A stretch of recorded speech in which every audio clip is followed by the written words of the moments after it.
কিছু মানুষের জীবনের আলাদাই দাবি, ঠিক আছে? তো সেদিন আমার বেস্ট ফ্রেন্ড আমাকে বলছে যে আমার ফোনের রিচার্জটা একটু করিয়ে দে তো।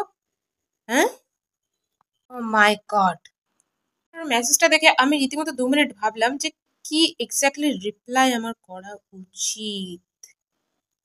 আমি আমার বাবার ফ্রি হোটেলে খাওয়া ভিখিরি হলেও আমার মনটা তো আম্বানিদের মতো, এবং আমি তো ওকে বুঝতে দিতে চাই না যে আমি একটা ভিখিরি। তো সেই জন্য নিজের ক্লাসটাকে মেনটেন করার জন্য তো কিছু একটা মানে বেশ স্মার্ট কুল টাইপস বলতে হবে। তো আমি কি বলবো, ওভার থিঙ্কিং শুরু হয়ে গেছে আমার, ঠিক আছে? ওর আমার মনে হলো আমি এত কথা ভাবছি কেন। আমি যেরকম আমার বাবার হোটেলে ফ্রিতে খাওয়া একটা ভিখিরি, ও তো একটা ভিখিরি।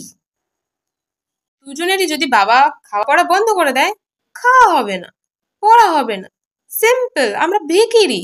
আমার মনে হলো তোর কোশ্চেনটা করার আগে তো একবার ভাবা উচিত ছিল, যেখানে তার নিজের খাওয়া হচ্ছে না, তুইও সেম কন্ডিশনে, তাহলে তুই তাকে বলিস কি করে রিচার্জটা করিয়ে দিতে? হ্যাঁ, তোর কি মনে হয় বাবা কি আমার মুখ দেখা টাকা দেয়? এক্স্যাক্টলি কি দেখে দেয় সেটা আমি বলতে পারবো না। না আমি পড়াশোনাতে ভালো, না আমি গান বাজনাতে ভালো, না আমি কোনো কাজে ভালো, না আমার জন্য বাড়িতে পয়সা আসে। দেন দেন কেন যে আমার বাবা আমাকে টাকাটা দেয়, এক্স্যাক্টলি আমি নিজেও জানি না কি দেখে আমার বাবা আমাকে টাকাটা দেয়। ভালোবেসেই দেয় হয়তো। কিন্তু কিন্তু আমি কি ভালোবাসার যোগ্য? নিজের রিচার্জ হয় না, আমি নিজে রিচার্জ করি না, নিজের খরচ আমি নিজে চালাতে পারছি না, অন্যের কাছ থেকে হটস্পট নিয়ে আমি নিজের ফোনের নেট কানেকশন চালাই, তোকে আমি কোথা থেকে রিচার্জ করে দেবো বে? হাট, চল হাট।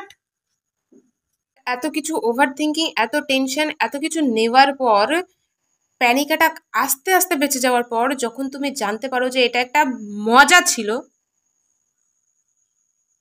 তখন কি মনে হয় তোমার? কি করা উচিত? হ্যাঁ, এই মুগুরটা কোথায় ছিল বে? এখানে কোথায় একটা ছিল না, নিয়ে আয় তো। মুগুরটা কই?